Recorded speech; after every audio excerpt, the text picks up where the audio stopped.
नमस्कार दोस्तों, आज के इस वीडियो में हम बात करने वाले हैं एक ऐसा स्टॉक के बारे में जो कि 170 रुपये से गिरते हुए 3 रुपये तक आया था और फिर से अपर सर्किट लगते हुए इसमें अच्छी खासी तेज़ी आ चुकी है।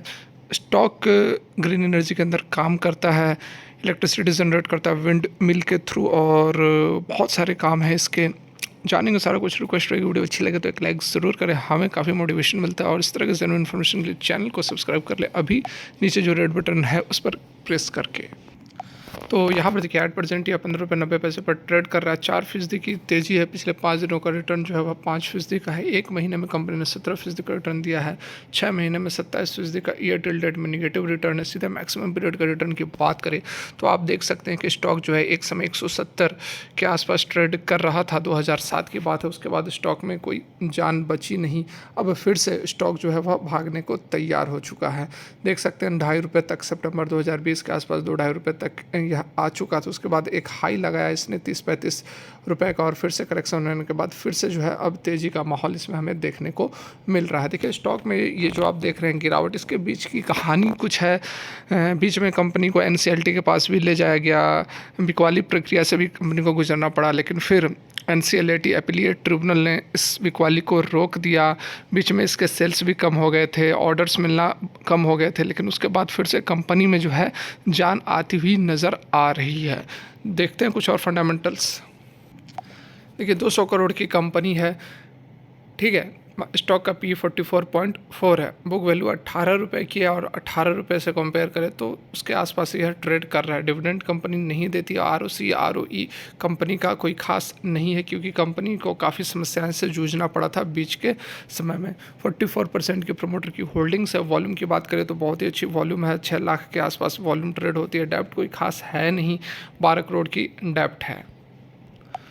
प्रो एंड कॉन्स की बात करेंगे तो कंपनी जो है अपने डेप्ट को कम कर रहा है। डेप्ट फ्री कंपनी है, अपने बुक वैल्यू से नीचे ट्रेड कर रहा है और अच्छे रिजल्ट्स देने की उम्मीद है। वहीं प्रॉब्लम्स की बात करें, कॉन्स की बात करें तो यहाँ पर आप देख सकते हैं कि कंपनी जो है प्रॉफिट जरूर रिपीट कर रहा है लेकिन डिविडेंड नहीं दे रहा है।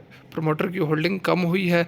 उसके साथ में सेल्स का जो ग्रोथ है वह 1.49% निगेटिव रहा है पिछले 5 सालों के अंदर और इसका कारण भी मैं अभी आपको बताने वाला हूँ। रिटर्न ऑन इक्विटी भी निगेटिव है। 3 साल में 0.80% की निगेटिव रिटर्न्स हैं। लाइबिलिटीज़ 81.5 करोड़ के हैं। वर्किंग कैपिटल जो है वह 144 से 213 दिन तक पहुंच गया है। मतलब कि पैसा जो है वह काफ़ी अधिक समय तक इंगेज रह रहा है। रॉ मटेरियल खरीदने से लेकर फाइनल गुड्स को प्रोड्यूस होने में अब 213 दिन लग रहे हैं, जो कि पहले 144 दिन ही लग रहे थे। तो जल्दी पैसा रिकवर हो रहा था, अब कुछ ज़्यादा समय लग रहे हैं। कंपनी के सेल्स की यदि हम बात करें तो दिसंबर 2019 में 2.5 करोड़ का सेल्स था जो कि 7 करोड़ तक पहुंच चुका है। 7 करोड़ से पहले आप सितंबर में देखें तो 14 करोड़ की सेल्स थी। उसके बाद ऑपरेटिंग प्रॉफिट जो है वह 2.5 करोड़ का लॉस था और एट प्रेजेंट 8 करोड़ पिछला क्वार्टर आप देखें तो 8 करोड़ अभी 88 लाख का प्रॉफिट है। नेट प्रॉफिट जो है वह लॉस से होता हुआ प्रॉफिट में यहाँ पर नज़र आ रहा है। सेल्स की बात करेंगे ईयरली पैटर्न पे तो 2011 में 47 करोड़ का सेल्स था जो कि ओवर एंड एवरेज उसी के आसपास हमें यहाँ पर देखने को मिल रहा है। ऑपरेटिंग प्रॉफिट जो थी 2 करोड़ की, 13 करोड़ की और बहुत ज़्यादा चेंजिंग हमें नहीं दिख रहे हैं। 10-12 करोड़ के आसपास की ऑपरेटिंग प्रॉफिट भी नज़र आ रही हैं। इन सब के जो कारण है वह भी अभी मैं आपको बताने वाला हूँ। इससे पहले शेयर कैपिटल देखो तो शेयर कैपिटल जो है कॉन्स्टेंट 89 करोड़ का काफ़ी समय से बना हुआ है।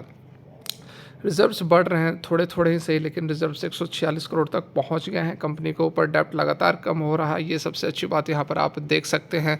100 करोड़, 90 करोड़, 60 करोड़, 56 करोड़, अब 12 करोड़ का डेप्ट कंपनी पर रह गया है। बात करें इसके डेप्टर डेज़ की तो डेप्टर डेज़ थोड़ा सा यहाँ पर बढ़ा है। 121 डेज़ 103 दिनों से पहुँच चुका है।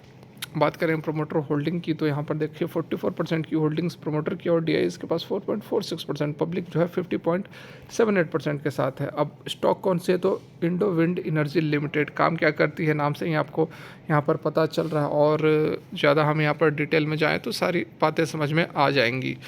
Generation and distribution of power through wind mill जैसे कि सुजलॉन एनर्जी जो है वह भी विंड मिल के थ्रू इलेक्ट्रिसिटी जनरेट करती है, यह भी वही काम करती है। लेकिन कंपनी को समस्याएं जो थी वह देख सकते हैं यहाँ पर उससे पहले स्टेट वाइज जो रेवेन्यूज़ है वह तमिलनाडु से 54% आती है, कर्नाटका से 46% आती है। डिक्रीज इन रेवेन्यू जो है 2020-21 के आसपास जो रेवेन्यू में आपने देखा कि कमी आई थी, उसके कारण उसका जो कारण है वह है कि जो डिस्कॉम है उसने इसके एग्रीमेंट को रिन्यू नहीं किया था, जिसके कारण के रेवेन्यूज़ जो है वह डाउन हो गए थे।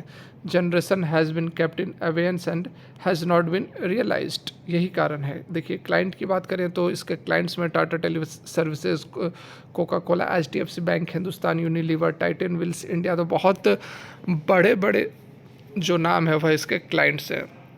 रिन्यूएबल ऑफ एग्रीमेंट, ठीक है, तो एग्रीमेंट का रिन्यूएबल भी हो चुका है। 2030 तक जो है इसका रेवेन्यू हुआ है। जैसे मैं आपको बताया इंसॉल्वेंसी प्रोसीडिंग से भी कंपनी गुजरी है, तो 2022 में जो है NCLT ने एक इंसॉल्वेंसी प्रोसीडिंग्स चालू की थी, जिसको कि अप्रैल 2000 मार्च में NCLT ने इनिशिएट किया और अप्रैल 2022 में NCLAT ने उसे स्टे लगा दी।